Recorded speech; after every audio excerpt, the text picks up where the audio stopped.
الحمد لله رب العالمين والصلاة والسلام على سيد الأنبياء والمرسلين أما بعد فأعوذ بالله من الشيطان الرجيم بسم الله الرحمن الرحيم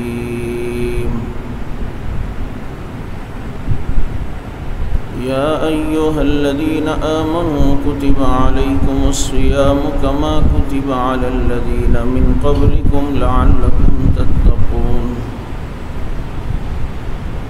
صدق الله مولانا العظيم ونحن على ذلك لمن الشاهدين والشاكرين والحمد لله رب العالمين يا رب صل وسلم دائما أبدا على حبيبك خير الخلق كلهم هو الحبيب الذي ترجى شفاعته لكل هول من الأحوال مقتحم درود پاک۔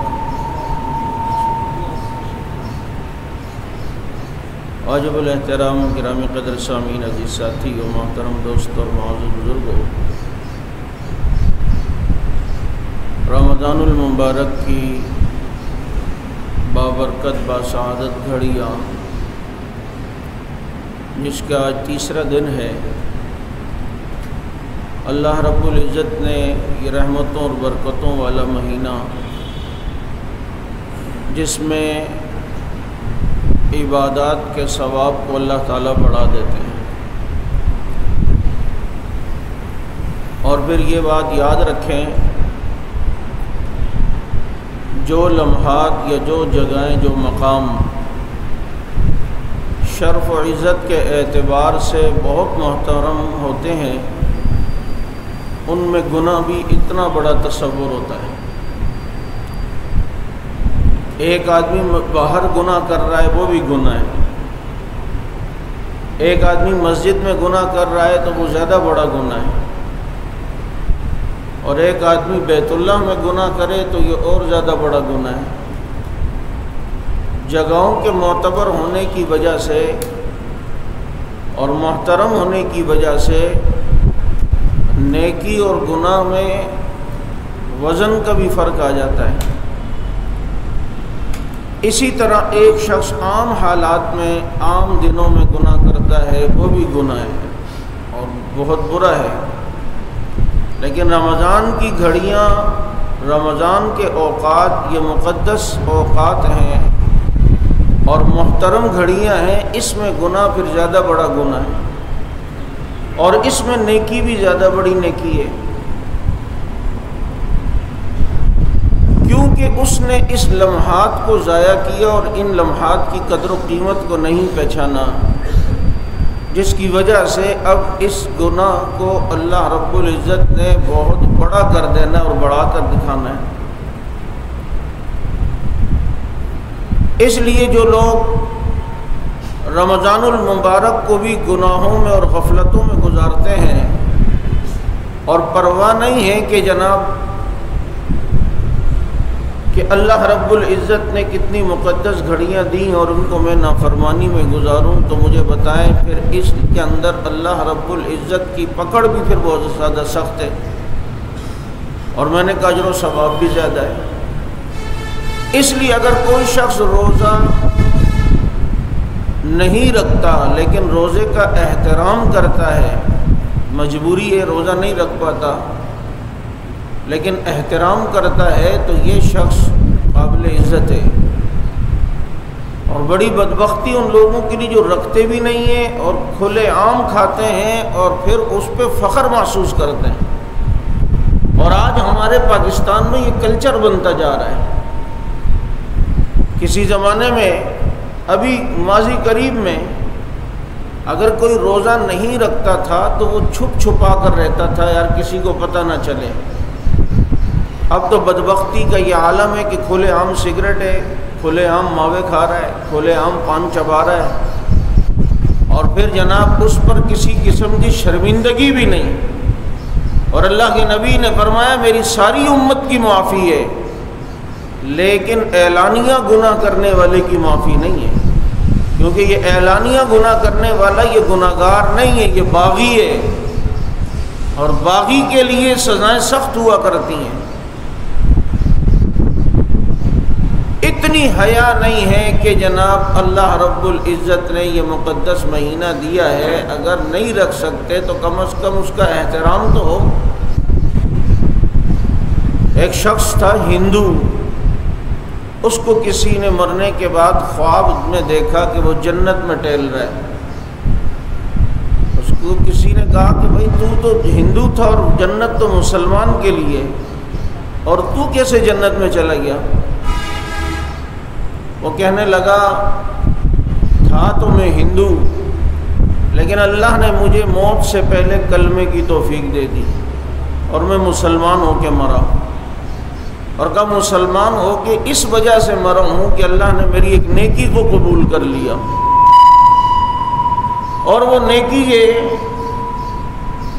کہ رمضان کے دنوں میں مسلمانوں کی بستی سے گزر رہا تھا تو میرے ساتھ میرا بیٹا تھا، وہ پانی پینے لگا تو میں نے اسے تھپڑ مارا، اور میں نے کہا بے شرم بے حیا، تجھے پتہ نہیں ہے مسلمانوں کے روزے چل رہے ہیں، کم از کم ان کی عبادت کا احترام تو کر، اگر ہم نے روزہ نہیں رکھا۔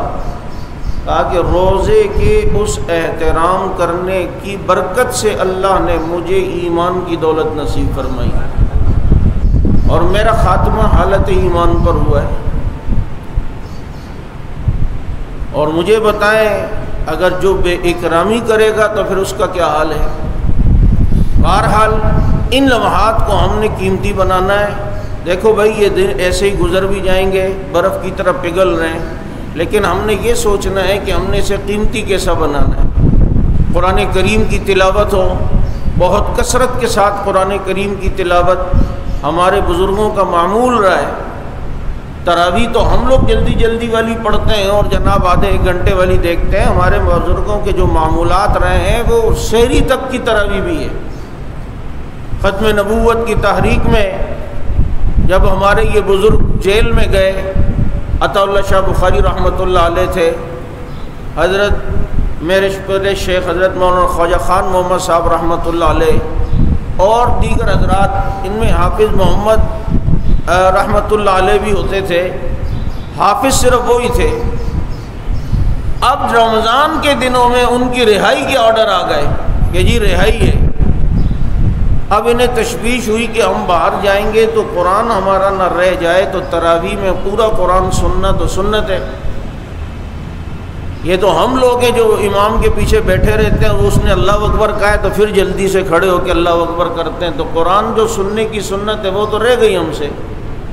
یہ تو تب تھا کہ جب پہلی رکعت میں سورہ فاتحہ ختم ہونے سے پہلے امام کے ساتھ شامل ہو جاؤ، تاکہ جناب وہ جو قرآن پڑھنے والا سبق ہے اس میں آدمی نماز کی حالت میں شامل ہو۔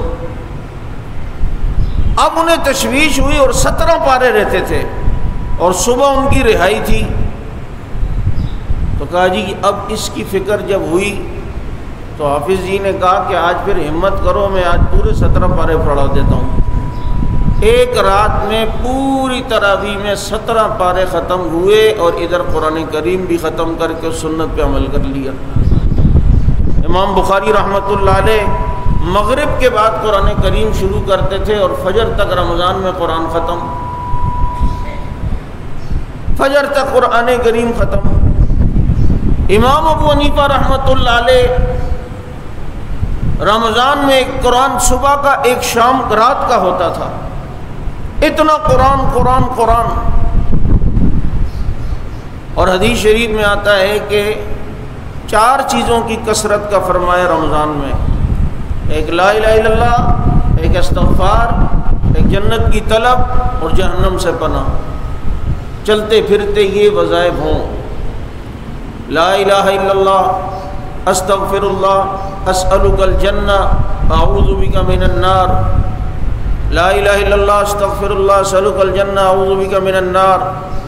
اس کی کثرت ہو، لا الہ الا اللہ آ گیا، استغفر اللہ آ گیا، اسألک الجنہ میں جنت کی طلب آ گئی، واعوذ بک من النار میں جہنم سے پناہ آ گئی۔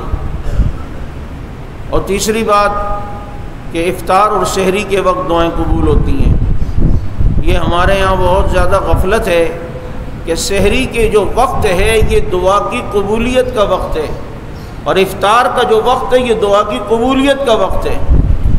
اور افطار میں کیا ہم لوگ افطاری کے چکر میں رہتے ہیں، وہ پکوڑے لاؤ جلدی، اور کوئی برف نہیں ڈالی اس میں ابھی تک تم نے، اور یہ ابے کھجور تو رکھی نہیں، اچھا وہ جو میں نے وہ لائے تھے وہ بھی لاؤ۔ یہ کرتے کرتے ادھر مؤذن نے کہا اللہ اکبر اللہ اکبر، اور جو مبارک لمحات اور گھڑیاں دعاؤں کی تھی وہ گئیں۔ بھائی گھر والوں سے کہ 5-10 منٹ پہلے لا کے رکھ دو، اور پھر سارے گھر والے ہاتھ اٹھائیں۔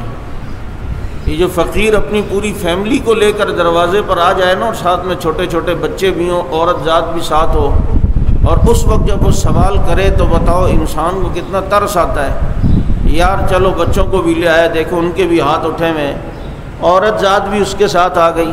ہمارے گھر کی فیملی، گھر کی مستورات، بچے، ان سب کے اس وقت ہاتھ اٹھے ہوئے ہوں، اور ہم بھی پوری طرح اللہ کی طرف متوجہ ہوں، اللہ کتنے خوش ہو رہے ہوں گے کہ فرشتوں دیکھو پورے دن کا بھوکا پیاسا ہے۔ اس وقت تو فطری طور پر انسان کی طلب پانی اور کھانے کی طرف ہوتی ہے، لیکن یہ اب بھی رزق کو چھوڑ کر رزاق کی طرف متوجہ ہے، اب بھی رزق کو چھوڑ کر رزاق کی طرف توجہ کیے ہوئے ہے۔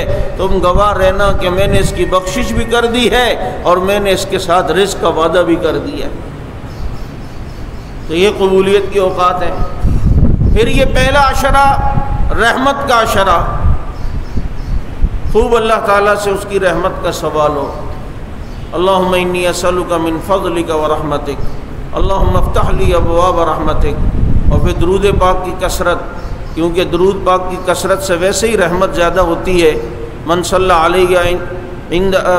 علیہ واحدۃ صلی اللہ علیہ عشرہ، فرمایا کہ اللہ رب العزت نے وہی فرماتے ہیں کہ جو مجھ پر ایک مرتبہ درود پڑھے صلی اللہ علیہ عشرہ، تو اللہ تعالیٰ اس پر 10 مرتبہ رحمت نازل فرماتے ہیں۔ تو یہ رحمت کا عشرہ، اوپر سے درود شریف کی کثرت، تو مجھے بتائے رحمت در رحمت اللہ تعالیٰ کی طرف ہماری طرف اللہ کی رحمت متوجہ ہوگی۔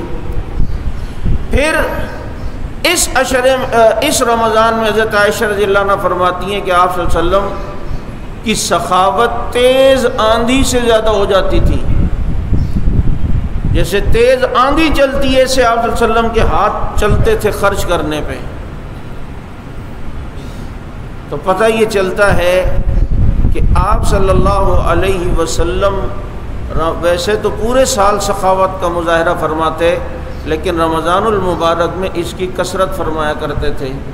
تو ہمیں بھی عام روٹین سے ہٹ کر تھوڑی بہت اپنے مال میں خرچ کرنے کی جو ہے وہ عادت ڈالیں، اور اس کی ابتدا ہم رمضان سے کریں، اور یقین کریں اللہ کی راہ میں دیں گے، اللہ رب العزت دگنا تگنا چگنا اور ہماری سوچ سے بڑھ کر اللہ رب العزت عطا فرمائیں گے۔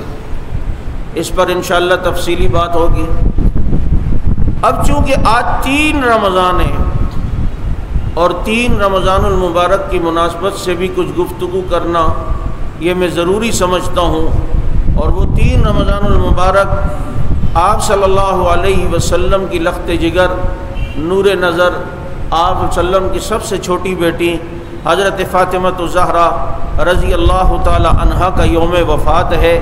آپ صلی اللہ علیہ وسلم کی 4 بیٹیاں جو قرآن و سنت سے ثابت ہیں۔ یا ایھا النبی، اے نبی، آپ مومن عورتوں کل ازواجک و بناتک و نساء المومنین، اے نبی آپ اپنی بیویوں سے کہیں، اپنی بیٹیوں سے کہیں، اور مسلمان عورتوں سے، مسلمانوں کی جو عورتیں ان سے کہیں۔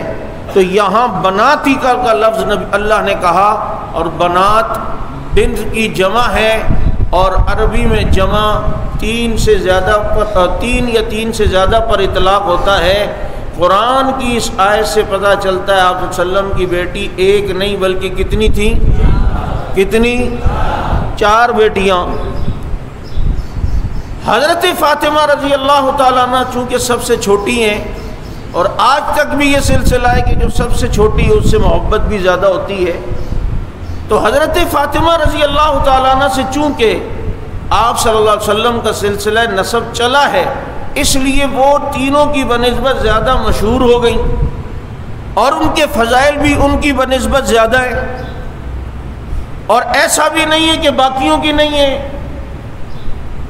اور آپ صلی اللہ علیہ وسلم نے باقی بچیوں کے فضائل نہ بتائے ہوں، بلکہ آپ صلی اللہ علیہ وسلم نے اپنی باقی بیٹیوں کے بھی فضائل بتائے۔ لیکن چونکہ میں نے کہا حضرت فاطمہ رضی اللہ تعالیٰ عنہ ایک تو چھوٹی تھیں، دوسرا آپ صلی اللہ علیہ وسلم کے ساتھ مدینہ منورہ میں رہنے کا وقت زیادہ ملا، تیسرا یہ کہ ان سے آپ صلی اللہ علیہ وسلم کی اولاد اللہ رب العزت نے سلسلہ نسب چلایا، تو حضرت فاطمہ رضی اللہ تعالیٰ عنہ کو جو شہرت باقی تینوں کی بنسبت ہوئی ہے وہ زیادہ ہوئی ہے، لیکن بیٹیاں باقی بھی تھیں۔ اب دیکھیں آج تک آپ صلی اللہ علیہ وسلم کی ان بیٹیوں کو بنت رسول ہی کہا جاتا ہے، چاہے وہ حضرت رقیہ ہوں، حضرت زینب ہو، حضرت ام کلثوم ہو۔ صحابہ بھی کہتے تھے بنات رسول، رقیہ بنت رسول اللہ، ام کلثوم بنت رسول اللہ، کہ رسول کی بیٹی، رسول کی بیٹی۔ اگر یہ بیٹیاں نہ ہوتیں تو آپ کے علم میں ہے کہ آپ صلی اللہ علیہ وسلم نے ایک منہ بولا بیٹا بنایا ہوا تھا زید بن حارثہ، وہ زید بن محمد کے نام سے مشہور ہو گئے۔ تو قرآن کریم کی جب یہ آیت ہے ادعوہم لآبائہم واقسط عند اللہ، جن بچوں کے جو حقیقی والد ہیں ان کے نام سے ان کو پکارا جائے، تو حضرت زید بن محمد کو زید بن حارثہ کہا جانے لگا کہ بھائی اب اللہ کا حکم آ گیا ہے، اب ان کی نسبت زید بن محمد کے بجائے زید بن حارثہ ہی ہوگی جو ان کے والد ہیں۔ اگر یہ بیٹیاں نبی کی حقیقی بیٹیاں نہ ہوتیں تو انہیں آج تک بنات رسول کہا جاتا، یا رقیہ بنت رسول کہا جاتا، یا صحابہ باقی تین بیٹیوں کو بنت رسول کہتے، بنات رسول کہتے۔ وہ قرآن پر عمل نہیں کرتے، خود آپ صلی اللہ علیہ وسلم انہیں بنتی بناتی کہہ کر جو ہے وہ مخاطب کرتے ہیں اور بتاتے ہیں۔ اگر یہ آپ صلی اللہ علیہ وسلم کی بیٹیاں نہ ہوتیں اور کسی اور کی نعوذ باللہ ہوتی، جو یہ بدبختوں نے جو ہے وہ بات ذہن میں لوگوں کے وسوسہ ڈالا ہوا ہے، تو مجھے بتاؤ آپ صلی اللہ علیہ وسلم اس آیت کے بعد پھر ان بچیوں کو ان کے حقیقی والد کی طرف منسوب کر کے پکارتے یا نہیں؟ لیکن ایسا کہیں بھی نہیں ملتا کہ ان کی نسبتیں کسی اور کے ساتھ ہوئی ہوں رسول اللہ صلی اللہ علیہ وسلم کے علاوہ۔ ہمیشہ نسبت ان بچیوں کی بھی آپ صلی اللہ علیہ وسلم کے ساتھ رہی۔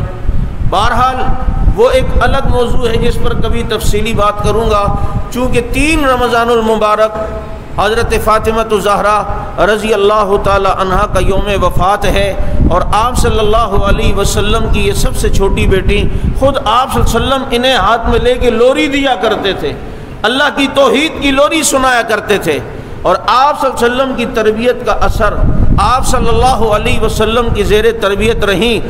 اسی لیے حضرت فاطمہ رضی اللہ تعالیٰ عنہ کے کافی سارے القابات روایتوں ملتے ہیں۔ ایک ان کا لقب ہے فاطمہ الزہرا، زہرا اس لیے کہ خوبصورت تھی پھول کی طرح، حسین تھی پھول کی طرح، اور لال سرخ چہرہ تھا پھول کی طرح، اس لیے انہیں زہرا کہتے ہیں۔ دوسرا ان کا ایک لقب زکیہ اور زاکیہ بھی تھی، یعنی پاک، گناہوں سے پاک رہنے والی، اپنے آپ کو گناہوں سے بچانے والی۔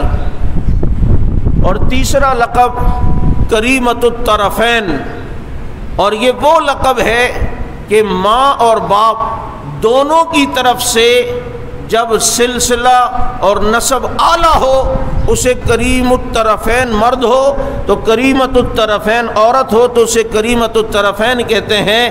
تو حضرت فاطمہ کا دونوں نسب اعلیٰ، والد کی طرف سے وہ تو امام الانبیاء ہیں، والدہ کی طرف سے وہ حضرت خدیجہ رضی اللہ تعالی عنہا ہیں اور آپ صلی اللہ علیہ وسلم کی زوجہ ہیں، اور حضرت فاطمہ رضی اللہ تعالی عنہا کا جو مشہور لقب ہے وہ بطول کا لقب ہے۔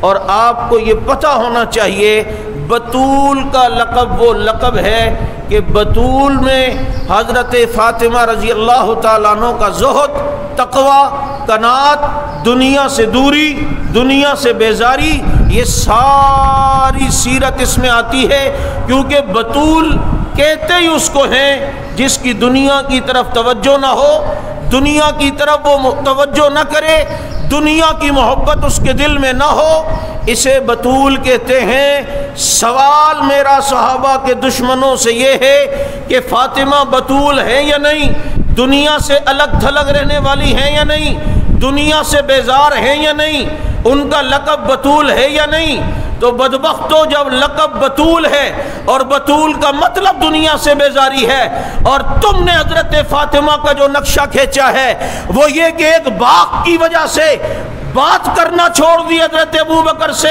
ایک باغ کی وجہ سے حضرت علی کے ساتھ انہوں نے بدتمیزی کی، نعوذ باللہ۔ شیعہ کتب کے اندر موجود ہے کہ حضرت علی کو حضرت فاطمہ نے کہا تو ایسے گھر میں چھپ کے بیٹھ گیا جیسے عورت کے رحم میں ایک مادہ چھپ کے بیٹھ جایا کرتا ہے، یعنی یہ بدبخت اور خبیث ایک باغ کی جھوٹی کہانیوں کی وجہ سے حضرت فاطمہ کو دنیا کی طالبہ اور شوہر سے بدتمیزی کرنے والے بھی بتا رہی ہے کہ جناب تو گھر میں جنین کی طرح چھپ کے بیٹھ گیا۔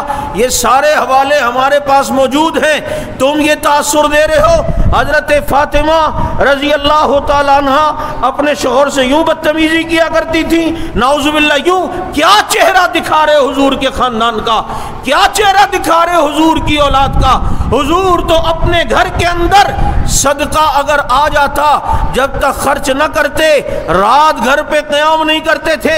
اپنی بیٹی کو دنیا کی طرف سے توجہ ہٹا کر کہا بیٹا غلام لینے آئی ہو، غلام سے بہتر تمہیں بتاتا ہوں 33 بار سبحان اللہ، 33 بار الحمدللہ، 34 بار اللہ اکبر پڑھو، یہ غلام سے زیادہ بہتر ہے۔ یہ پیغمبر نے تربیت کی اپنی بیٹی کی، اور یہاں پر یہ کہانیاں، او جی باغ نہیں دیا، یہ نہیں دیا، انہوں نے بات کرنا چھوڑ دی۔ انہوں نے جب فرمایا کہ تیرے آپ کے والد نے فرمایا ہے کہ میں وراثت میں انبیاء درہم و دنانیر نہیں چھوڑتے بلکہ وراثت میں علم چھوڑ کے جاتے ہیں، فاطمہ ناراض ہو گئی۔ ان بدبختوں سے کوئی پوچھے آج 14ویں صدی کے اندر کوئی نبی کی حدیث سنتا ہے مسلمان، اس کا دل خوش ہوتا ہے یا نہیں ہوتا؟ نبی کی حدیث سن کر دل خوش ہوتا ہے یا ناراض ہوتے ہیں؟ ہمارا اور آپ کا دل خوش ہوتا ہے، اور ادھر فاطمہ رضی اللہ عنہ کو حدیث سنائی، وہ ناراض ہوں گی؟ پوچھ ذرا اس سے، والد کی حدیث سن کے ناراض ہوئی یا کس چیز سے ناراض ہوئی؟ کوئی ناراضگی نہیں۔ اگر ایسی بات ہوتی تو حضرت فاطمہ رضی اللہ تعالیٰ عنہ آپ صلی اللہ علیہ وسلم کے دنیا سے جانے کے 6 مہینے بعد انتقال کرتی ہیں، اور ان کی ساری خدمت بیماری کے ایام میں کرنے والی وہ ابو بکر صدیق رضی اللہ عنہ کی بیوی حضرت اسماء بنت عمیس ہیں۔ کون ہے؟ اور پھر حضرت فاطمہ کا جنازہ پڑھانے والے ابو بکر صدیق ہیں رضی اللہ تعالیٰ عنہ۔ جنازے کی صفیں درست ہیں اور جنازہ تیار ہے۔ حضرت علی نے فرمایا آپ پڑھائیں گے، حضرت ابوبکر صدیق نے فرمایا آپ پڑھو، بیوی آپ کی فرمایا نہیں۔ نبی نے فرمایا جہاں ابو بکر ہو قوم کو اجازت نہیں ہے کہ مصلی امامت پر آئے۔ ظالم ابو بکر کو نہیں مانتا، فاطمہ کے جنازے کو تو مان۔ پھر جب علی اور فاطمہ کا نکاح ہوا، قاضی نکاح خواں محمد الرسول اللہ صلی اللہ علیہ وسلم ہے، اور گواہ ایک گواہ کو ابو بکر کہتے ہیں، ایک گواہ کو عمر کہتے ہیں۔ اور فاطمہ اور علی کی شادی میں خرچ کرنے والے کو عثمان کہتے ہیں۔ کیا کہتے ہیں؟ عثمان۔ اور گواہ ابو بکر عمر۔ اب گواہوں کا مسلمان ہونا ضروری ہے یا نہیں ہے؟ نکاح کے گواہوں کا مسلمان ہونا ضروری ہے یا نہیں؟ بالغین شاہدین مسلمین، یہ 2 گواہ کا مسلمان ہونا، بالغ ہونا، موجود ہونا ضروری ہے۔ واہ واہ ابو بکر عمر، تمہاری ایمان کو سلام۔ اب جو بدبخت ابو بکر عمر کو مسلمان نہیں سمجھتے تو مجھے بتاؤ علی اور فاطمہ کا نکاح ہوا؟ پھر یہ حضرت حسن حسین پہ کیا الزام لگا رہے ہیں؟ خدا کی قسم اس کائنات میں روئے زمین میں شیعوں سے بڑھ کر اہل بیت کا دشمن کسی ماں نے جنا ہی نہیں ہے۔ اہل بیت کا سب سے بڑا دشمن یہ طبقہ ہے۔ آپ سوچ نہیں سکتے کہ انہوں نے کہانیاں گڑھ کے ادھر الزامات کیا لگا رہے ہیں خفیہ انداز میں، وہاں فدق کا مسئلہ چھیڑ کر دنیا کو یہ بتایا کہ حضرت فاطمہ دنیا کے لیے مرتی تھی نعوذ باللہ، اور دنیا کے لیے وہ جناب ناراض ہو جاتی تھی اور یہ ہوتا تھا اور وہ، اور ادھر ابو بکر و عمر کو مسلمان نہ مان کر حضرت حسنین کے خلاف کیا سازشیں کر رہے ہیں وہ آپ سوچ بھی نہیں سکتے۔ اور ادھر کہانی گڑی کہ حضرت فاطمہ کے گھر پہ لاتیں لگیں، آگ جلائی، یہ جلائی۔ مجھے کہنے لگا حضرت عمر نے یوں کیا اور وہ کیا، اور یوں دروازے پہ لات ماری اور یوں کیا، اور اچھا وہ فاضل علوی جو بھاگ گیا، فاضل کیا نام ہے وہ بدبخت کا، وہ اسلام آباد والا خنزیر آصف علوی، ہاں وہ دروازے پہ لات، دروازے کے پیچھے کیلیں تھیں، وہ دروازہ گرا، کیلیں آ کے فاطمہ کو لگ گئیں۔ اور جاہل، کیلوں کا رخ کیا باہر کی طرف نکال کے تیرا ابا دروازہ بناتا ہے؟ آج کیلیں نکل، چونکہ کہانی تو بنانی ہے نا، اسے ایک سنیریو میں پیش تو کرنا ہے۔ یوں گرا اور یوں ہوا اور یوں ہوا۔ مجھے کہنے لگا یوں کیا وہ، میں نے کہا تو پہلے علی کے گھر کا دروازہ تو ثابت کر، کہانی آگے بعد کی ہوگی۔ کہتے کیا؟ میں نے کہا یہ دیکھ بہار الانوار، اس میں حضرت علی المرتضیٰ رضی اللہ عنہ، تیری کتاب ہے نا، اس میں حضرت علی رضی اللہ تعالیٰ عنہ اپنے گھر کی قسمہ پرسی اور غربت کو پیش کرتے ہوئے کہتے ہیں ہمارے گھر کی غربت کا یہ عالم تھا کہ ہماری چھت کھجور کے ٹاٹ کے کھجور کے پتوں کی ہوتی تھی اور ہمارے گھر کا دروازہ ٹاٹ کے کپڑے کا ہوتا تھا۔ تو پہلے دروازہ تو ثابت کر، کہانی آگے بعد کی ہوگی۔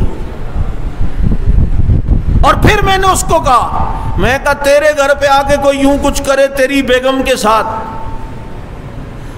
اور پھر کچھ دنوں بعد آ کر تیری بیٹی کا رشتہ مانگے، تو دے گا؟ کبھی بھی نہیں دوں گا میں۔ اور میں نے کہا ظالم، عمر نے یوں کیا اور وہ کیا اور یہ کیا نعوذ باللہ، اور بعد میں حضرت علی اپنی بیٹی ام کلثوم عمر کے نکاح میں بھی دے رہے ہیں۔ وہ یہ نہیں ہوا، اپنی بیٹی حضرت علی حضرت عمر کے نکاح میں دے رہے ہیں۔ پتہ چلتا یہ ساری کہانیاں تیرے گھر کی گڑی ہوئی ہیں۔ حضرت فاطمہ رضی اللہ تعالی عنہ کی طرف اس انداز میں بات منسوب کرنا، باغ کے چکر میں ناراض ہو گئیں۔ یعنی جس ابو بکر نے ساری زندگی فاطمہ کے والد کے ساتھ احسان کے معاملے کی ہوں، کیا یہ اخلاق بنتے ہیں کہ بیٹی اپنے والد کے محسن کے ساتھ ناراض ہو جائے؟ تو یہ کیا تاثر دنیا کو دے رہے ہیں؟ حضرت فاطمہ کا لقب بتول، اور بتول کہتے ہی اسے جو دنیا سے دور، دنیا کی محبت جس کے دل میں نہ ہو، دنیا کی طلب نہ ہو، دنیا کی طرف دیکھتی بھی نہ ہو، اسے بتول کہتے ہیں۔ اور اتنی باحیا، فرماتی علی کو جنازہ اٹھاؤ میرا تو رات کو کسی غیر محرم کی نظر بھی نہ پڑے۔ استنبول کی میوزیم میں حضرت فاطمہ رضی اللہ عنہ کے کپڑے رکھے ہوئے نا، ایک جوڑا، آپ ذرا اس کپڑوں کو دیکھیں، اتنا موٹا کپڑا، یعنی باریک نہیں، جسم بھی نظر نہ آئے، اور جب دنیا سے جا رہی ہیں تو پریشان پریشان لگ رہی ہیں۔ اسماء بنت عمیس رضی اللہ عنہ، ابو بکر صدیق رضی اللہ عنہ کی بیوی نے پوچھا بیٹی موت تو تکلیف دہ ہوتی ہے، غم تو ہوتا ہے، تم شاید موت سے پریشان ہو؟ کہا نا میں اس لیے پریشان ہوں کہ میرے کفن پر، میرے جسم پر غیر محرم کی نظر نہ پڑے، کیونکہ عرب کے اندر میت جو لے جائی جاتی ہے، آج بھی حرم میں جو جنازے ہوتے ہیں وہ اس طرح کی چارپائی ہوتی ہے کہ اس کے اوپر کپڑا ڈالا جائے تو جسم جس طرح کا ہے وہ واضح نمایاں ہوتا ہے، موٹا جسم ہے پتلا ہے۔ یہ تو ہمارے پاکستان میں ڈولی ٹائپ کے جو چارپائی ہوتی ہے، عرب کے اندر ایسے نہیں ہوتی۔ تو حضرت اسما نے فرمایا بیٹا فاطمہ پریشان نہ ہو، تمہیں میں حبشہ والوں کی طرح میت تمہاری چارپائی تیار کروں گی۔ انہوں نے کہا وہ کیسے ہوتی ہے؟ انہوں نے چارپائی کے چاروں طرف ڈنڈوں کو گاڑا اور اوپر جو ہے وہ کپڑا ڈال دیا اور کہا دیکھو اس میں تمہارا جسم کی حیت نظر ہی نہیں آئے گی۔ فاطمہ کہتی ہے اب محمد کی بیٹی سکون سے جان دے گی، یعنی دنیا سے جاتے ہوئے بھی پردے کی فکر۔ اللہ کے نبی نے ایک دن صحابہ سے پوچھا بتاؤ بہترین عورت کون ہے؟ حضرت علی خاموشی سے اٹھے، ساتھ گھر تو ساتھ ہی تھا، خاموشی سے اٹھے اور جا کر حضرت فاطمہ سے پوچھا آپ کے والد نے یہ سوال پوچھا، جواب بتاؤ۔ فرمایا جواب یہ ہے بہترین عورت وہ ہے جس پر کسی غیر محرم کی نظر نہ پڑے اور وہ خود کسی غیر محرم کو نہ دیکھے، نہ وہ غیر محرم کو دیکھے نہ غیر محرم اسے دیکھے، یہ بہترین عورت ہے۔ حضرت علی رضی اللہ تعالیٰ عنہ نے جا کر جواب بتایا، آپ صلی اللہ علیہ وسلم خوش ہوئے۔ حضرت علی نے فرمایا آپ کی بیٹی نہیں بتایا تھا۔ آپ صلی اللہ علیہ وسلم بہت مسکرائے اور خوش ہوئے۔ آپ صلی اللہ علیہ وسلم کے پاس کبھی حضرت فاطمہ ملنے آتی، آپ صلی اللہ علیہ وسلم ان کے استقبال کے لیے کھڑے ہو جاتے۔ تمہاری بھی اگر بیٹیاں رخصت ہو چکی ہیں کبھی وہ گھر پہ آیا کریں تو نبی کی سنت پوری کرتے ہوئے ان کے استقبال میں کھڑے ہو جایا کرو کہ یہ میں آپ صلی اللہ علیہ وسلم کی سنت پہ عمل کر رہا ہوں۔ حضرت فاطمہ رضی اللہ تعالیٰ عنہ جو حضرت حسنین رضی اللہ تعالیٰ عنہما کی جنہوں نے تربیت کی اور جس کا نتیجہ ہے کہ ایک بیٹا امت کو ملا رہا ہے، حضرت معاویہ رضی اللہ عنہ سے صلح کر کے ساری امت کو ایک کیا، اور دوسرا بیٹا کربلا میں ڈٹا اور باطل کے مقابلے میں شہید ہو گئے، لیکن ظالموں کے سامنے سر نہیں جھکایا۔ یہ تربیت تھی حضرت فاطمہ الزہرا رضی اللہ تعالیٰ عنہ کی۔ یہ 3 رمضان المبارک منگل کی رات حضرت فاطمہ رضی اللہ تعالیٰ عنہ کا انتقال ہوا اور جنت البقیع میں حضرت فاطمہ رضی اللہ تعالیٰ عنہ کی قبر بنی۔ اللہ رب العزت حضرت فاطمہ کی حیا میں سے کچھ زکوٰۃ ہم سب کو عطا فرمائے، آج کی عورتوں کو عطا فرمائے۔ آپ صلی اللہ علیہ وسلم کی لخت جگر اپنی جو دوسری مائیں تھیں، یعنی جو حضرت خدیجہ تو ان کی سگی والدہ تھیں، لیکن جو ستیلی مائیں تھیں ان کے ساتھ اب وہ احترام کا معاملہ کرتی، کیونکہ وہ جانتی تھی کہ یہ میری مائیں ہیں، حضرت عائشہ ہوں، حضرت حفصہ ہوں، اسی طرح سے حضرت ام حبیبہ ہوں۔ اتنے ادب و احترام کا پہلو ان کے ساتھ رکھا، کیوں؟ تربیت آپ صلی اللہ علیہ وسلم نے کی ہے۔ آج ضرورت اس بات کی ہے کہ جو لوگ حضرت فاطمہ کا نام لے کر حضرت فاطمہ کی زندگی کو دھندلا کر رہے ہیں، ان کی حقیقت کو لوگوں کے سامنے آشکارا کیا جائے۔ کرنا چاہیے یا نہیں کرنا چاہیے؟ بتائیں۔ ابھی دیکھیں ہمارے یہاں تیسر ٹاؤن میں ساتھیوں نے کل FIR کٹوائی ان گستاخوں کے خلاف جنہوں نے حضرات شیخین کی گستاخی کی۔ پچھلے جمعہ میں بیان کر ہی رہا تھا کہ میرے پاس ساتھیوں نے پرچی بھیجی کیونکہ تھانے گئے ہوئے تھے وہ، تو وہاں ان کے خلاف بھی گستاخیوں کے خلاف FIR کاٹی۔ یہ پے در پہ جو گستاخیاں حضرات صحابہ کرام رضوان اللہ علیہم اجمعین کی ہو رہی ہیں، یہ ہمارے حکمرانوں کی سب سے بڑی نااہلی ہے اور اس طرف ان کی توجہ نہ ہونے کے برابر ہے۔ اور ہمارے مسلمانوں کا حال اور غیرت یہ ہے کہ جا کر اس JDC والے کو زکوٰۃ دے رہے ہیں اور اس کے قریب بیٹھتے ہیں اور اس کے حق میں موویاں بناتے ہیں۔ جو JDC والا ظفر عباس اس مکتبہ فکر سے تعلق رکھتا ہے جو لوگ زکوٰۃ مانتے ہی نہیں۔ او بھائی ہماری نہ مانو، ہم نے کب کہا ہے تم ناگن چورنگی والوں کی مانو؟ بنوری ٹاؤن کو تو فالو کرتے ہو نا، دارالعلوم کورنگی کو تو فالو کرتے ہو، فاروقیہ کو تو فالو کرتے ہو، اگر بریلوی مسلک کے ہو تو جامع امجدیہ کو تو فالو کرتے ہو، اگر اہل حدیث مسلک کے ہو تو جامع ابی بکر کو تو فالو کرتے ہو نا۔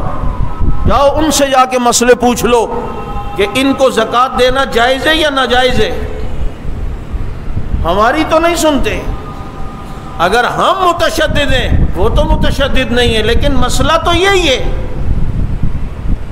اس آدمی کے اخلاق اور یہ حال ہے، اور صحابہ دشمنی بغض کا یہ حال ہے کہ پچھلے سال آپ نے دیکھا ایک ویڈیو میں پوری درخواستوں کی فائلیں دکھا رہا ہوتا ہے ظفر آباد JDC کا، کہ دیکھیں میرے پاس اتنی درخواستیں، یہ اس مسجد سے، یہ ایک مسجد، اور اتفاق سے وہ جو پرچہ نکلتا ہے وہ مسجد عمر فاروق کا۔ اب اس کو دیکھتا ہے، اتنی توفیق نہیں ہوتی کہ جامع مسجد عمر فاروق کا ہے، جامع مسجد عمر فاروق کو چھوڑ کر آگے شاہ فیصل کالونی لکھا ہے، یہ جامع ایک دم اس کو جھٹکا لگا۔ میں نے کہا واہ عمر، تیرے نام میں بھی جھٹکا ہے، یوں اٹھاتا ہے۔ اب عمر کا نام چھوڑ کر یہ جامع مسجد ایک دم جھٹکا لگا، یہ شاہ فیصل مسجد، شاہ فیصل کالونی سے درخواست۔ جس بدبخت کو حضرت عمر کا اتنا بغض ہو اس کے دل میں کہ وہ ان کا نام لینا گوارا نہ کرتا ہو، تو جا کر اس کو پیسے دے گا؟ تم جا کر اس سے راشن لو گے؟ وہ 2-4 آدمیوں کو پاگل بنا کر راشن دے گا، اور پھر اس کے بعد جو ہے سنیت کے خلاف ان کا سارا مال خرچ ہو رہا ہے۔ تمہیں پتہ نہیں ہے JDC یہ جعفریہ کے نام پر ہے، اور یہ بنائی ہی اپنے دہشت گردوں کو سپورٹ کرنے کے لیے۔ حضرت عمر کا نام جو لینا گوارا نہ کرے، ایک کہتے ہیں یار حضرت عمر کا نام نہیں لیا۔ میں نے کہا اللہ گندی زبانوں پر عمر کا نام لاتا ہی نہیں ہے۔ عمر کا نام لینے کے لیے پہلے آب کوثر سے وضو تو کر کے آؤ، زمزم کے پانی سے غسل تو کر کے آؤ۔ تو اس کا JDC کا مکمل بائیکاٹ رہے گا، لوگوں کو بھی اس کی حقیقت دکھانی ہے۔ یہاں الحمدللہ اہل سنت والجماعت جن کے سینکڑوں شہداء اور ان کے گھروں کی کفالت الحمدللہ ہم کرتے ہیں۔ تم ایک شہید کے گھر جاؤ، دروازہ کھٹکھٹاؤ اور جا کر ان سے پوچھو تمہیں جماعت وظیفہ دیتی ہے یا نہیں۔ الحمدللہ ایک کراچی کا ایک شہید بھی ایسا نہیں ملے گا اس کا گھر کہ جو یہ کہتا ہو کہ جی ہمارے گھر وظیفہ نہیں آتا۔ ابھی ہم شہداء ڈے میں بچوں کو لے کر جاتے ہیں، یتیموں کو، ان بیواؤں کو اور ان شہیدوں کے بچوں کو۔ میں نے ان کے درمیان کہا کوئی ایک اٹھے اور کہے کہ جناب ہمیں وظیفہ نہیں ملتا۔ 1.5 کروڑ روپے کے قریب الحمدللہ اس فقیر کے ہاتھوں سے اللہ رب العزت یہ ان شہداء کے گھرانوں پر خرچ اللہ تعالیٰ جو ہے وہ کرواتے ہیں۔ آپ بھی اتنا ضرور کریں، اگر صحابہ کی عزت کے لیے عملی طور پر میدان میں نہیں نکلے تو جو نکلے ہیں ان کے شہداء کے گھرانوں کے ساتھ کفالت کرنے کے لیے اپنی زکوٰۃ، فطرات اور عطیات سے بھرپور تعاون کریں گے۔ ہمارے ساتھی باہر ہیں، آپ نے اس کی محنت کرنی ہے اور بھی آپ نے اس کی کمپین چلانی ہے۔ اللہ تعالیٰ سمجھ عمل کی توفیق عطا فرمائے۔ وآخر دعوانا الحمد